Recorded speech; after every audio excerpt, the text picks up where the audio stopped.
Manusia paling merugi di permukaan bumi adalah orang yang tidak bisa menikmati salat dan tidak bisa menikmati munajat kepada Allah. Seorang hamba di akhirat yang pertama kali dihisab dari amalannya adalah salat. Apabila salatnya baik, baik seluruh amalannya. Namun apabila salatnya rusak, rusak seluruh amalannya. Dan sebagian kaum muslimin melalaikan salat, bahkan meninggalkan salat yang meruntuhkan agamanya. Sebagian lagi salat hanya Jumat saja, bahkan sebagian juga hanya salat di bulan puasa saja. Pembatas antara seseorang dan kesyirikan serta kekufuran adalah salat. Barang siapa yang meninggalkannya jatuh dalam neraka.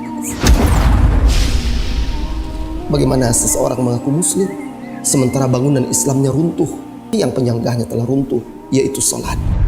فخلف من بعدهم خلف أضاعوا الصلاة واتبعوا الشهوات فسوف يلقون غيا إلا من